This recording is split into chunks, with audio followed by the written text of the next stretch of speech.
Jeremy, he is the Politics Librarian at Princeton University's Firestone Library. He has a BA in International Studies from Brigham Young University and an MLIS from the University of Washington. He also has an MA and an ABD in Political Science from UC Berkeley. Currently, he plays second fiddle to Lynda Kellam as Vice Chair and Chair-elect of ACRL's Law and Political Science section, soon to be first fiddle.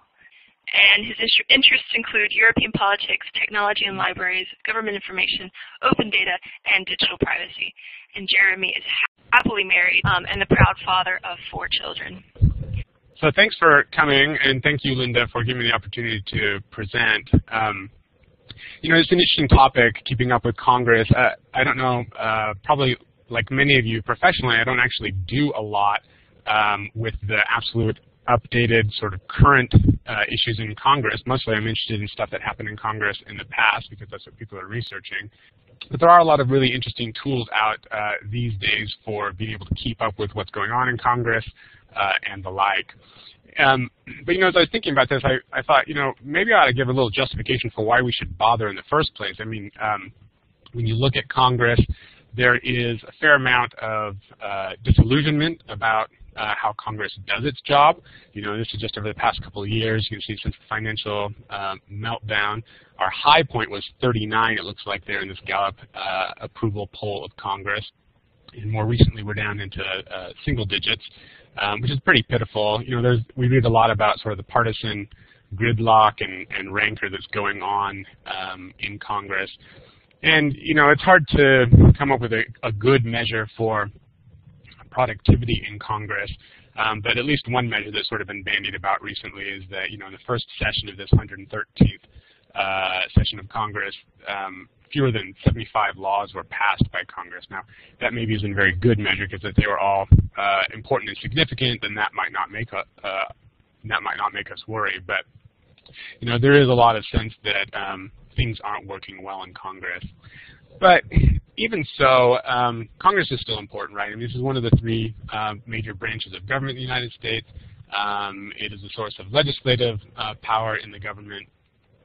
And, you know, we ought to have a little perspective. And the first is simply that Congress, you know, low expectations are the norm. I mean, you know, going back at least 40 years, as long as Gallup's been measuring congressional approval, ratings haven't ever exactly been stellar.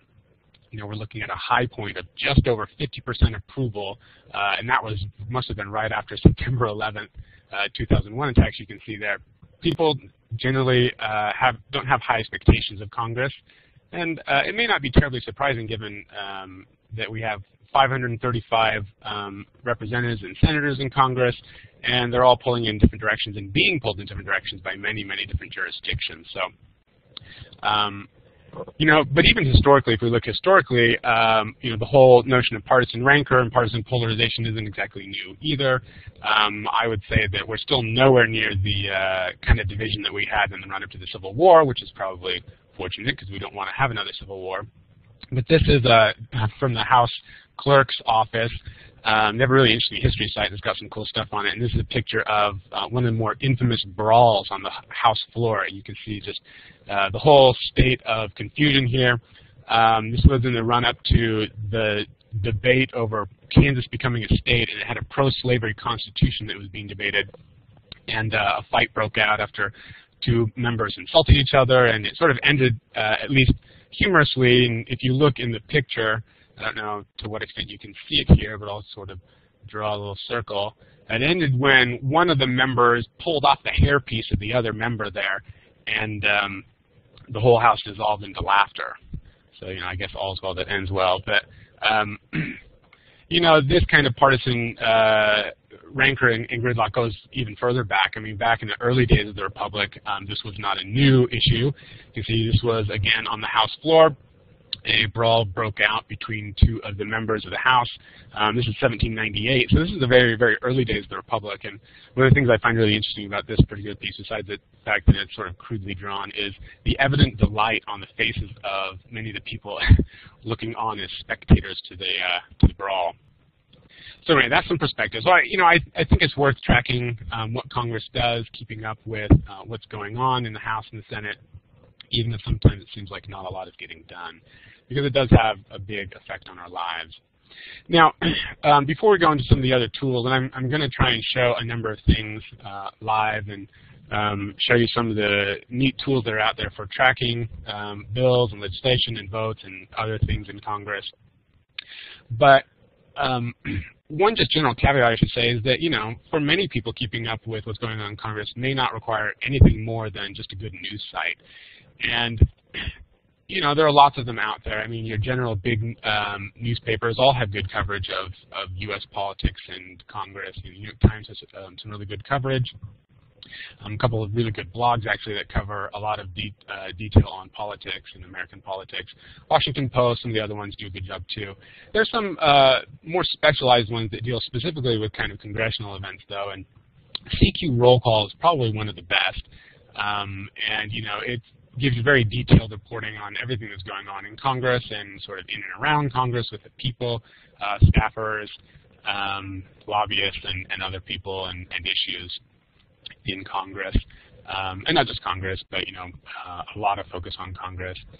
One that many of you may be familiar with, and probably which many of your libraries subscribe to, is CQ Weekly, which, as it says, is a weekly publication that does a lot of really good sort of analysis of what's happening in Congress. So if you want to keep up, if you don't really care about sort of daily updates, you can sign up for through your CQ Weekly subscription to just get a weekly email with the new analyses and articles that they write, sort of looking at both key figures, people that come and go, hot items in Congress, bills that are being considered, major issues that they're tracking.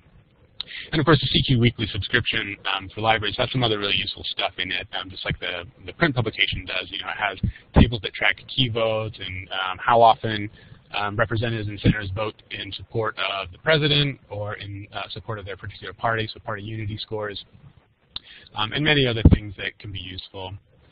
National Journal and Politico are both sort of specialized political reporting sites. Both have some really good stuff and a lot of free stuff that's available. Most of these sites also have sort of additional things that you can get through subscription. But they do have a lot of free news articles and analyses available online. So, I just mentioned that simply because one of the things that's really useful about news sites is that they give a lot of good context for what's happening in Congress. So, as we'll look a little bit more later on when we look at some actual examples of things you can find in some of these tracking tools. Congress can have some pretty arcane and strange rules, and some of the things that happen procedurally are significant, but wouldn't appear so to sort of the average outside observer, or even sort of the fairly well-informed observer. Sometimes it's really hard to make heads or tails of what's going on. So some of these news sites can be really good at providing that kind of interpretation of why a particular procedural move was made, what its significance is, and the various sort of stops along a bill's journey to becoming a law, which stops are actually more significant than others in terms of sort of key votes or key parts of the process. We're getting kind of the heart of this here.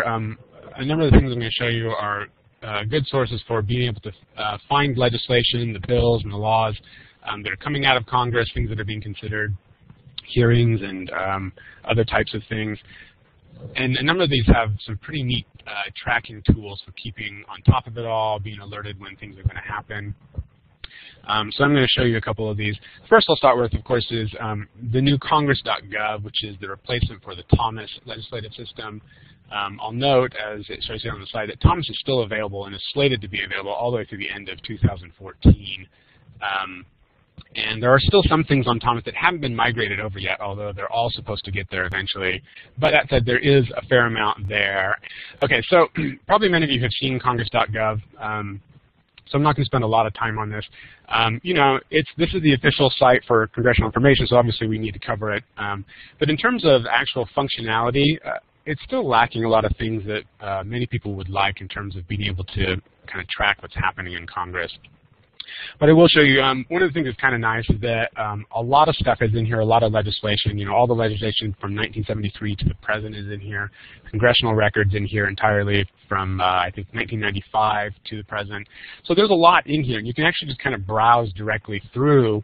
If you go into any of these sections, you go to like legislation, you can actually just come directly in and just start limiting by particular pieces here. So I can see all the legislation, all 17,254 bills and laws that were dealt with by Congress in the 112th Congress. So you can actually do a fair amount of filtering that way. But you can do some searching here too. So I will show you an example here. You search for Representative Justin Amash, who, so you know, I'm interested in issues of privacy, as I think probably many librarians are. But there was a pretty significant last year an amendment that Representative Amash and several other people offered on a bill that was being marked up that would have ended the metadata collection of the NSA, their phone metadata collection. And this was actually a surprisingly close amendment. A lot of people thought it had no chance, and then it nearly passed, to the sort of evident horror of leaders of both parties in Congress.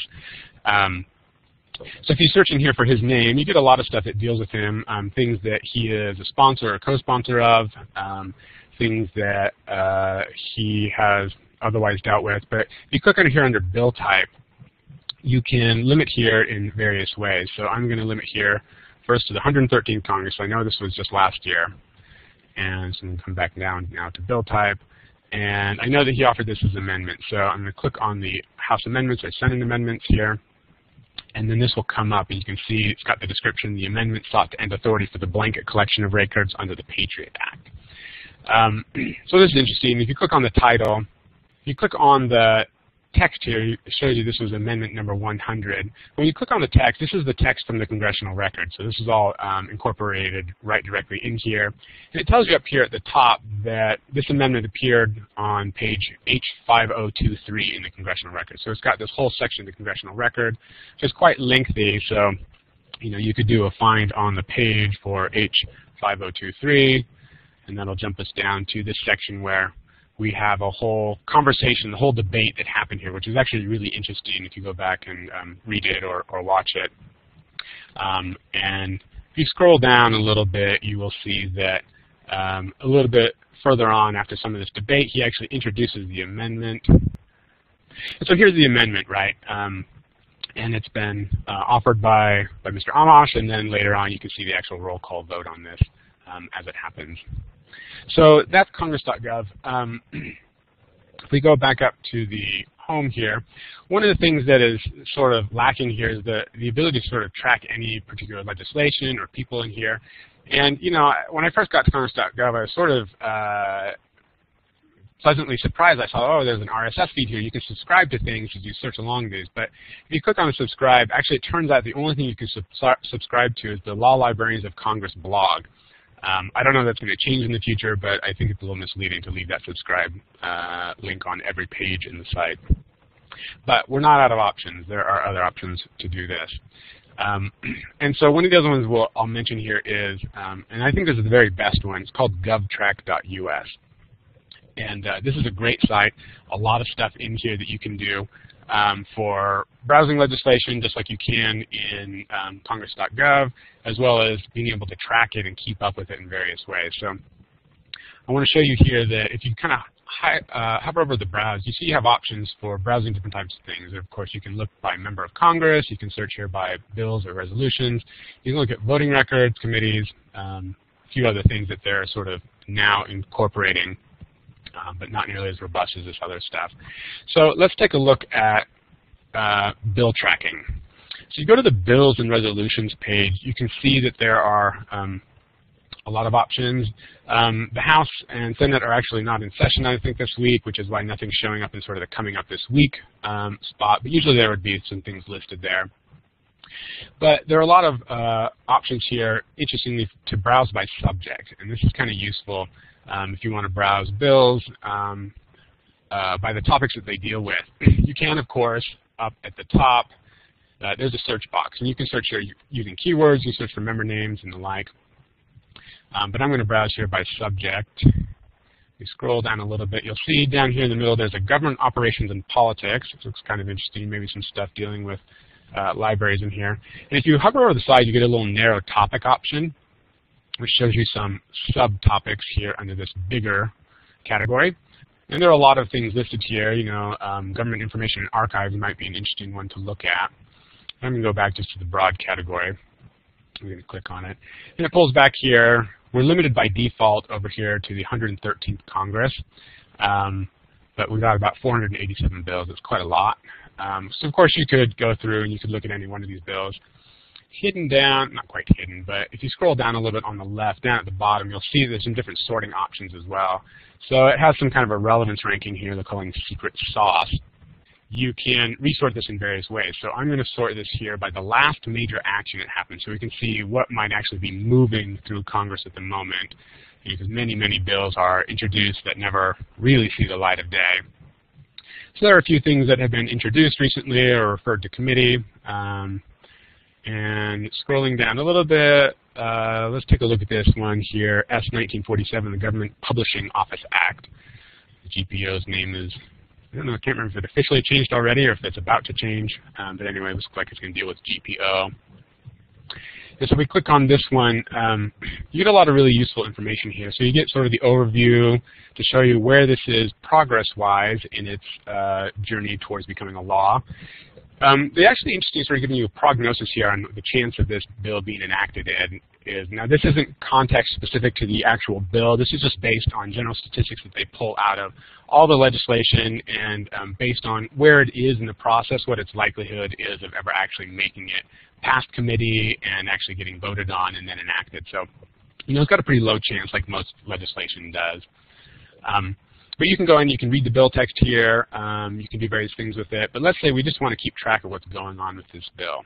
So you can track this bill. It will open up here. Now I've already logged in, created a login on this, so it's opened up an option here for me to add this to various lists. So I'm going to add this to a daily updates list. And it's now tracking that. And if I come back up to the top and look at what I'm tracking, see down here you can get a little preview of what's going on. So I've got this thing tracked over here in this list, got another sort of tracker going on here. Okay, so we can see the bill text, we can see when it was introduced. That's all the more that's happened on this. But I'll get an email every day, and I can change it if I want, that will alert me to any new actions that's happening on that bill, which is really helpful. But now I'm going to go back to this bill. Go back to the status and summary here. Now, one of the cool features on this is that they have a little button on here you can see here to call Congress. This is kind of interesting. So you can say, let's say I want to support this bill, and I'm going to click Call Congress. And it pops open here, this new screen, and it will automatically, now I've already done this earlier because I'm logged in, it knows which district I'm in, so it's automatically sort of targeting me here to this Princeton district, and identified my New Jersey senators. So it's giving me a phone number here. I can call them directly. It even gives you a little suggested script if you want to use.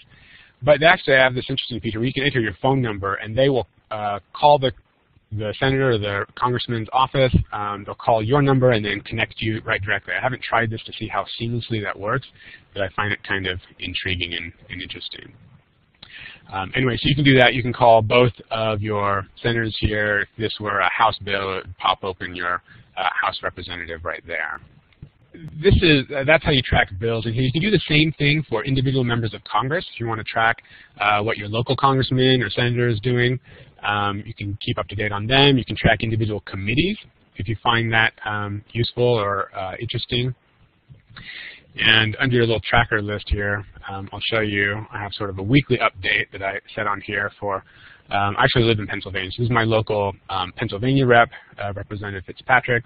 And then I created a couple of trackers for the Senate Committee on the Judiciary as well as the Government Printing Office. So some interesting things that you can do here, and this is a really great site. There's more stuff that you can do, and I'll show some of that a little bit later on. There are many other options for tracking legislation as well, and I'm not going to go into great detail on all of these simply because I think we'll run out of time. Open Congress is a really interesting one. It's similar to GovTrack. It's not quite as slick. I don't think it's quite as well done or as robust. But there's a lot of useful stuff in there. And one of the things sort of intriguing, I think, that I mentioned here in the slide is that you can actually create permalinks to individual lines of text in the bill. And that's kind of interesting. And I'll show you that just in a minute. One of the other things that's useful is a tracking tool is they have an interactive message builder. So that if you go in and track a particular piece of legislation, you can go into that legislation and it will, you can indicate that you want to support or oppose it and contact your representatives in Congress. And it will actually open up a little message builder, and you can insert your own message, kind of personalize it, and then send it off to all 3 of your representatives at once. So I haven't found any other place that allows you to contact all your representatives at once. This is one place that can do that. Another tool that's useful for tracking is the Sunlight Foundation, which is the same people that do the Open Congress project, have a project called Scout. And I think that Melanie showed this in the webinar that she did the last time, the Congressional Record. And it's kind of useful. It's good for creating alerts for lots of things, not just for bills in Congress, but it is quite good for that. And you can actually combine feeds from different places to create sort of Uber feeds, maybe you'd say, for things that you're tracking. And I'll show you how to do that. So I think that's kind of useful. All right, so let me show you first Open Congress before I wander away. Let's do a search here. Unemployment, extension of unemployment benefits has been in the news recently. So let's search for a bill on unemployment. So here's one in the House that was referred to a subcommittee just recently, so this is pretty new. So let's click on this.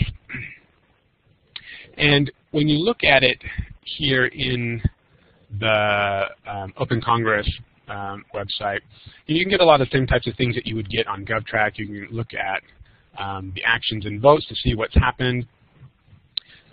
You can actually go and read the official bill text itself. And they pull it in directly. And then this is what I was mentioning earlier about being able to create a permalink is kind of interesting. So if we go down a little bit further into the bill, let's say you're really interested in, I don't know, this would extend unemployment benefits to the end of March. So let's say this is what you want to do. If you click on the permalink button, it will scroll you down precipitously there for a minute, but then it highlights the section here. And if you look at your URL, you now have a permalink that they've identified just for this line of the bill, which is kind of interesting. So if you want to send particular pieces of a bill text to somebody to highlight things, that's something you can do here, which is kind of useful. Now, if you want to support or oppose this, let's say, just to be contrary, let's say we don't want to extend unemployment benefits. I'm going to oppose this. This will take you to what I mentioned, this interactive message builder. So you'd come in, you'd fill in your information here, and you need to fill in your address, obviously, so it can find who your reps are. So now it's identified mine over here on the side, you can see. But down at the bottom, one of the things that's kind of interesting is it just sticks in some boilerplate text here on the message builder. But it also pulls in official information from the bill itself. So if you want to click on this and say, you know, I know that this was, the most recent action for this bill was it was referred to the subcommittee. And you can even say, you know, 33% of the users on Open Congress oppose this bill. And you can click in and say, I oppose this bill too. Let them rot. You know, and then once you have customized this to your heart's content, then you can send the message off. And you'll notice up here at the top, actually I should mention this, that you have some privacy options. You can make this public so it will be available to other people on Open Congress if they want to see who else is written in to support it. Or you can make this just private, and then nobody else will see the message text that you send. So that's Open Congress. Kind of interesting. You've got some useful things that you can do. Now, on the Scout, this one is pretty cool too. And like I mentioned, it searches more than just congressional bills, but I'm going to search here. Let's take a look for, since we're talking about government information, let's look for stuff on depository libraries. And initially you get everything, which includes sort of court opinions, federal regulations, some state bills, and other things. But let's limit to just bills in Congress over here on the left. And once you've done that, then it brings back all the things that it's retrieved. And you see it's searching here the text of the bills and the summary of the bills as you kind of scroll down. So this looks like it could be interesting. So you can create an alert. If you click Create an Alert, since I'm already logged in up here, I've created an account, it automatically creates my alert. And if I go up to the top and click Manage Alerts, you'll see it up here, and I can click on that. It will show me there, which is kind of interesting. Now, I want to show you, you can create these collections in Scout, which allow you to bring in feeds from other sources. They could be entirely different feeds. They could be news feeds. They could be feeds from other sort of congressional information, and pull them together into sort of a customized collection that you can track through this Scout application, which is kind of interesting. So if you go back to, let's go back to this GovTrack here for a second. And we can go back up here to bills, go back to subject, and down here under subject, under government operations and politics, let's get that narrow subject that we were looking at earlier that has government information and archives. So I'm going to click on this one here, and this brings back quite a few bills. So I'm going to track this subject. I just want to keep track of what's going on here. And I'll say, let's add that to a new daily update. Click Done. And if I go back to my tracking section, I can generate actually an RSS feed for any of the trackers that I've created in GovTrack. So here's the, let's look at just the government information and archives. Oops. So let's say now I've got these here, and I want to get these events by RSS. So I can click this link, and it will create an RSS feed, and I can cut this here. I'm going to cut and paste this over into Scout. Enter this feed URL, and we're going to preview it, make sure it works. And there it goes. It got it. So now that it's got it, it automatically gives it a title based on whatever it can pull from the feed. I'm going to say Create Alert. All right, so now on my Scout page, you can see here I've got this Bills in Congress thing that I've created, as well as my feed coming in.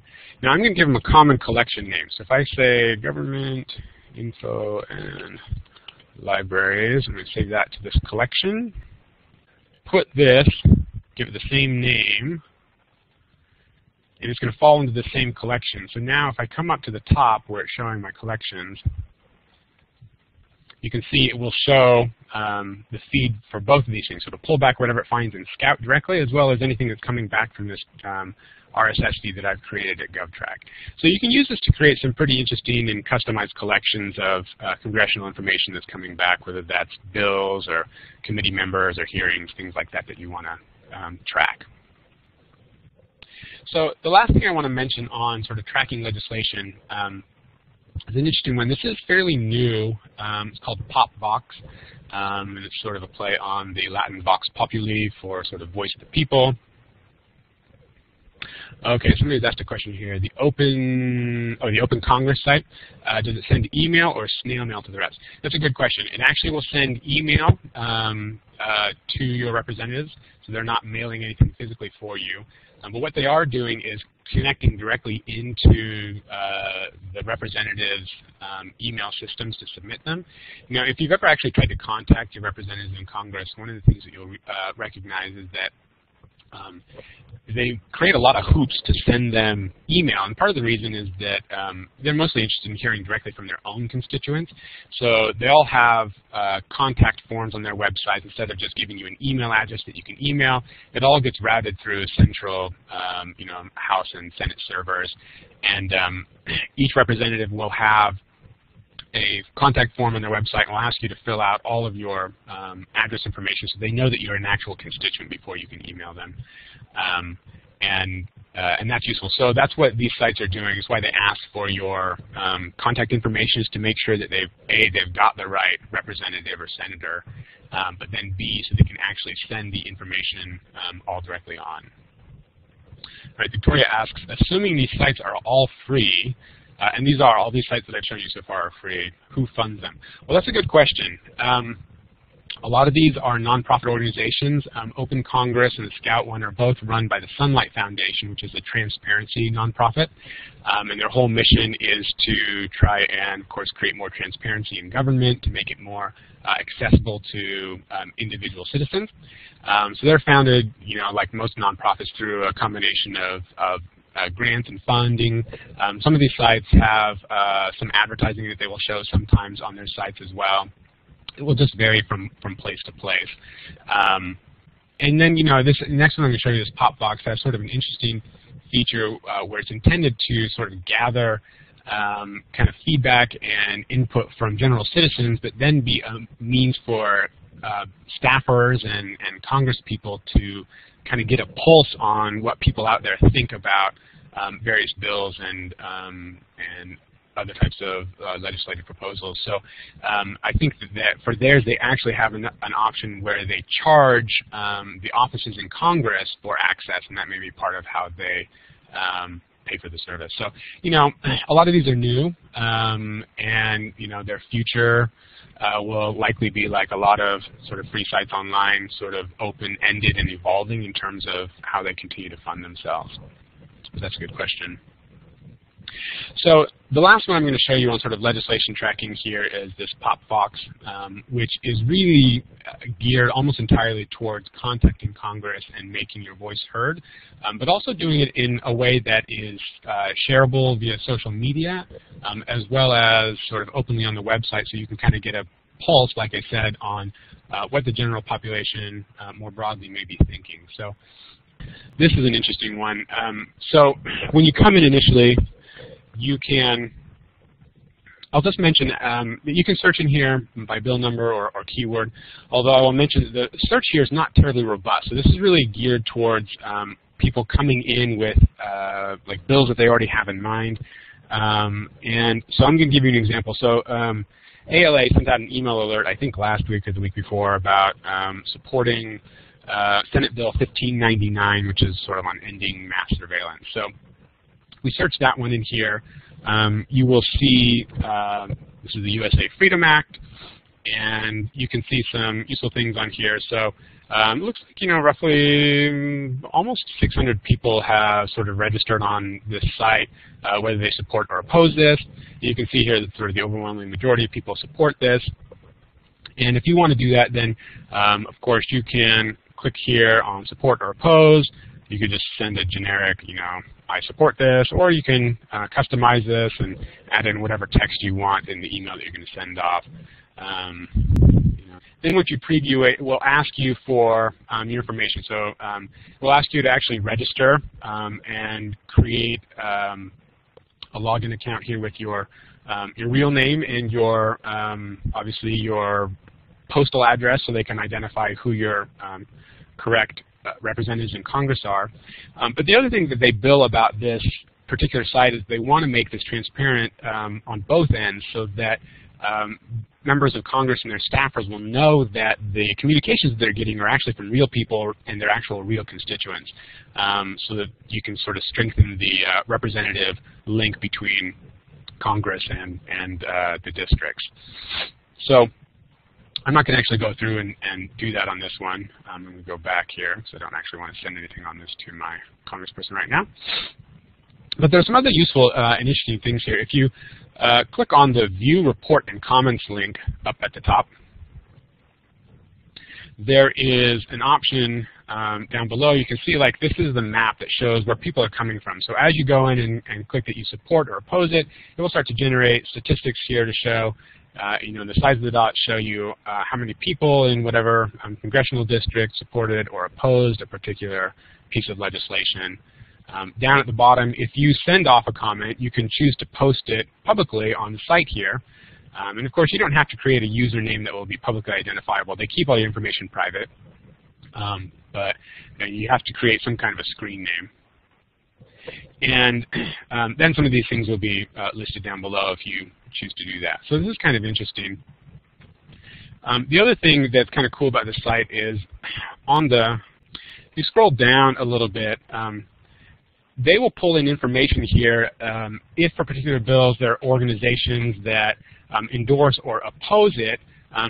they will try to pull in statements from those organizations, whether those have been directly inputted here by those organizations on Popbox. But even if they're not, they try to go out and find some of these from major organizations that may make sort of announcements or endorsements of different pieces of legislation, and they'll list those here. You can read the bill text here, but there are actually some interesting little widgets that you can include on the site. You can just kind of little tracker widgets, but if you go to their widgets page, they have some really interesting things that you can embed in your own site. So this one will actually embed sort of an interactive write to your congressman thing, so that you can just embed this on your own website for a piece of legislation, and anybody who visits your site can then just go right directly through and send off something to Congress. You can embed here sort of the comment stream from this website of people as they support it, or you can embed that that opinion map right directly into your website as well. So that's kind of interesting. And there are a lot of sharing options, like I mentioned. I haven't looked a lot into those. On the organizational side, actually, interestingly, like I mentioned, they do try to pull in endorsements from various places, but if you search in here, they do a lot of really interesting stuff. Go back here a little bit. You can see they have a lot of things listed here, and when I first did this, I thought, wow, ALA and ACRL are on here, and so is ARL. The actual answer to that is no, they're not. If you look here, when you click on them, it says this organization profile has been set up by Popbox.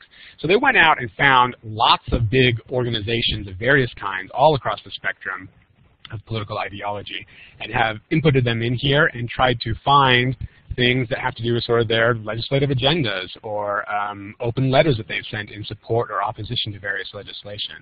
So that's kind of interesting. But the organizations themselves can come in and claim these listings, and then actually update their full legislative agenda and put things in here to make tracking for people that might want to follow them easier to do.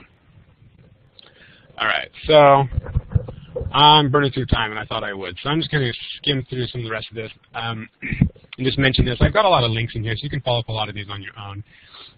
Most of what people are interested in tend to be tracking legislation, so I wanted to make sure to spend lots of time on that. But there are a lot of other interesting things that you can get from the House and the Senate. Committees have lots of information available to them. You can get listings of the committees in various places. You can track them, like I said, in GovTrack or Open Congress. The committee sites have lots of useful info, actually, and I'm not going to show it because I'm running out of time, I think. But I will just mention, you know, a good example would be like the House Judiciary site. I was going to show this one. If you go up in the header of that site, there's a lot of useful stuff. You can get links to their hearings with transcripts, witnesses, transcripts of what the witnesses said at the hearings, video embedded a lot of times. Many committees actually have archives of their hearing video going back a long way. Some of them go back actually to the late 90s. Mostly that's in the House. But it really varies a lot. There's no uniformity. Committee to committee, this will be very different what's there, how they're structured. There's almost always sort of a minority party sort of not pseudo site, but sort of secondary site where the minority party may want to present some of their own documents, their own information. And most of the committee sites will link to that minority site. Some do a really good job of making it prominent, but most I've noticed, and not surprisingly, kind of bury it as a tiny link in the bottom footer. So go look at that House Judiciary site on your own and see if you can find where they've buried the link to their minority site. Votes, sometimes you may want to keep up with what's going on in Congress by looking at votes. You can get this a number of places directly from the House and the Senate, and I've included these here. But actually, if you want to track votes, GovTrack has roll call votes going all the way back to 1789, and they pulled for that from a number, from actually a big political science database, Keith Poole and somebody Rosenthal, have a big data set of roll call votes that they've collected going all the way back historically to the beginning, and those are all loaded in the GovTrack, so you can look at those and do some interesting stuff in them. And actually, you know, if you're going to deal with the votes, you're probably better off trying to get that information if you want to do anything with it from other places besides the House and the Senate, because when you go to the House and the Senate, it looks like this. This is the this is the House tally.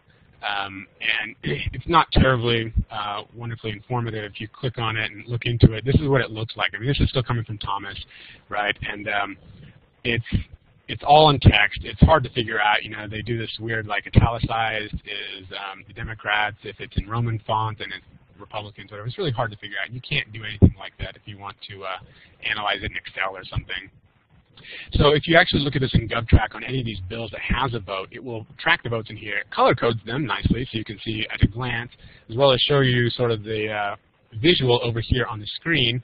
But then if you look at where this green box is highlighted, you can see that you can download this directly in CSV format, XML, JSON, even if you want to do something programmatic with it. So that's pretty cool. I see Aaron's saying the air traffic center in your hometown. This is actually an interesting one. I'm going to mention this in a minute. That's not actually what this bill is all about. But I'll come back to that in just a second.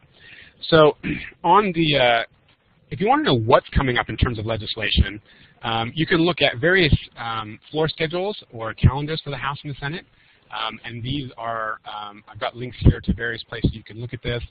But one thing I'll just mention is that if you actually look at the definition of this, it tells us that the Senate and House calendars consist of lists of measures that are eligible for floor consideration. Congressional schedules indicate what the House and Senate intend to discuss or bring to the floor on a particular day. So these are sort of schedules for what's coming potentially in terms of legislation down to the floor of the House or the Senate. But they're not set in stone, you know, and a great deal of the power of the Speaker of the House and the Senate Majority Leader consists in their ability to control the agenda and determine what's going to make it to the floor, what's going to be considered, and what won't. So lots and lots of things die in committee. Even things that get reported out of committee to the House floor never make it onto the actual agenda for consideration. And, you know, this is what the union calendar looks like for the House. This shows when things were reported out of committee. But doesn't give you any indication of when they may be considered, if they're ever considered at all. And they usually just go up in order, just chronologically by when they were added. This is the House floor summary. Actually, this can be kind of interesting because this track, you can track this throughout the day, and it'll give you sort of minute-by-minute updates on what's happening in terms of key events in the House, which is actually pretty nice. And this actually going back to Aaron's point about that S540 to designate the Air Route Traffic Control Center located in Nashua, New Hampshire. This was actually a really interesting one and exemplifies sort of the complexity of what happens in House and Senate procedure. So, you know, to look at this, you'd think, okay, well, that's not a very interesting bill. It looks like a sort of routine designation bill. But when you look at it, actually, I watched this live when I was preparing this. This was related to the debt extension limit that happened about a week and a half ago. And I watched this live on C-SPAN as it was happening as I was preparing this, and I was surprised that, because this hadn't even been announced yet on any of the news sites that they were considering passing a clean debt extension limit. And so I had gone to C-SPAN and was treated as fixed as I watched it come in. I was like, this is going to pass. And so I went back to go track this and try and figure out what was in the bill, and I could not find it. Well, I went to the minute-by-minute summary here on the House floor, and I knew about when it had happened, that it had passed around 5:30 or so. That was when the roll call happened. And I thought, well, it's got to be one of these bills, and I couldn't figure out which one of them it was, because these two bills that looked like the main candidates, neither one of them seemed to be likely. But when you click through actually on the text, you find out that what happened was, in order to expedite this movement through the House and back to the Senate for passage, they employed a procedural move, or what they did was they took an existing Senate bill that had been passed, this air traffic control naming bill, and they went in, and if you look down here in the bottom, this became more recently the Temporary Debt Limit Extension Act.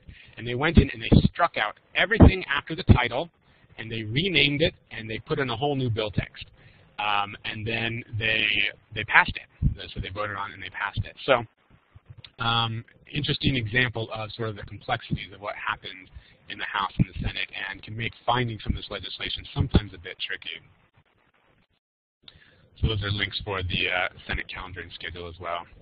And I'll just end by mentioning here, I'm not going to have time to show you this, but there are a lot of really interesting video sites that you can get now that will cover sort of both live and recorded video of what's happening in Congress. And you can think of this as sort of companion to the congressional record, but if you really want to see this and the live passion that happens on the floor, or sometimes it's not terribly passionate, it can be a bit wooden. But you can watch this. You can watch it live in a couple different places. I'll mention that actually on this score, that the House is much better at this than the Senate. The House, a couple of years ago, passed a rule that required all of their committees to stream their coverage of their hearings live. So all of those are live streamed. You can get that, the current live streams on Thomas, or they actually have a whole site on House called houselive.gov. And you can search the proceedings back to about 2009 as well. And interesting, it allows you to search both the floor summary and the closed caption text of the transcripts. And when you search in there, if you click on one of the links that comes up, it will actually jump you not only to the video of the hearing, but right directly to the portion of the feed of the video where that speaker is talking. So that's actually really useful. The Senate doesn't quite do that. There's no central spot for the Senate to get their video because they don't require their committees to live stream. Some of the committees do. Many of them don't. Some keep archives of their recordings on their committee sites. Others don't. You have to kind of play around with that. I'll just mention briefly here, if you notice on this link, or this bullet point, for the Senate floor proceedings are provided live. You can watch that on the Senate site. But there's this weird thing, and I think it has to do with something having to support Java content or something. But if you're using a modern browser like Firefox or Chrome or IE after version 10, if you go to the Senate page, it looks like you just get a blank page. But if you go up into the URL, next to the URL, you'll see, sometimes you see that little lock that shows that you're on HTTPS. It will, in Firefox at least, it looks sort of like this, and it'll show you that something is being blocked. If you click on that, you can choose to unblock the content, and then it will show you the actual video feed. So if you encounter that, don't be mystified. This took me a couple days to figure out why that wasn't working. C-SPAN has some great content as well in terms of video, although they just redid their site to make it, I think, tablet-friendly. So it's a little bit different than it used to be. If you're used to using C-SPAN, you might want to take a look again. But there's a lot of video going back to the mid-'80s on there. There are other interesting tools out there. There's some good apps for mobile devices. The Sunlight Foundation has a good Congress app that allows you to do some tracking right directly on your Android or your Apple phones or devices. There's some other things. I won't really talk about those now. But just as a final thought, one thing I'll mention is that a lot of the really cool tools that are available are all made possible because this congressional information, some of it is being supplied by GPO and by the Library of Congress in open, structured data formats. So like GovTrack and Open Congress can pull in all this accurate information about all the actions that are happening, things that are coming up with hearings and committees, meetings, and the like, simply because that's actually made available in a structured way from the Thomas system and from other systems, Congress.gov now. So in order to make this more transparent and available, we ought to do more to sort of push Congress and GPO and Library of Congress to make more of this data available in open, structured ways, because there are a lot of really interesting things that can be done if only the data will be there. Okay, Aaron asks, do we have a sense if anyone is archiving this data for posterity purposes? Well, which data in particular, Aaron? I mean, all this stuff is coming out of the open, sort of structured data, things like the votes and the legislation. Yeah, that's all being captured, of course, by GPO and Library of Congress through the sort of official Congress.gov and Thomas sites. So that is being preserved, but it certainly wouldn't hurt for all of us, I think, to be pushing more for the open structured data to be available so that that could be replicated in a multitude of locations. So that there would be more options for people to use sort of the structured data, not just, just the print stuff. But as for some of the other things that we looked at, in terms of opinions of people, like on Popbox and other things, I don't think a lot of that's being saved in any way, and that might be interesting to look at, what plans they have in terms of holding on to those sorts of sentiment data and other things. Okay, so Tammy has a question. Do you think there's a push to include content earlier than the late 90s on the part of the committees themselves or of GPO? That's a good question. Right now, I don't get a sense that there is much of a push. I mean, obviously from some sectors, like the open sort of transparency sectors, there is a big push to try and make more of this available. I don't know if there are any definite plans to do that right now. I think that GPO is in the process of trying to make some more of this available historically, but this is all a question of resources, and they've got a lot going on right now, and I don't know that this is a real priority to go back much further than what they have at the moment. But that's certainly something I would love to see, and I think many other people would love to see too. Now, on the part of the committees themselves, there has been some pressure, in the House at least, for the committees to make more of this available. And there are actually a couple of interesting sources. What's his name? Carl Grant, I think, who runs like Public Resource, has had some conversations with House administration going back a couple of years to publish in bulk the metadata and video files for all of their committee video. He's got that on his site for a couple of Congresses, I believe. So, the House in general actually has been fairly amenable to comments and suggestions for more transparency in terms of the legislative information. And so they've made some good strides there in terms of making that available and really pushing the committees themselves to make more of the information, the hearings, the transcripts, the video available going back. Yeah, so thank you very much, Jeremy. This is fabulous, and we will definitely be hitting you up for Money in Politics.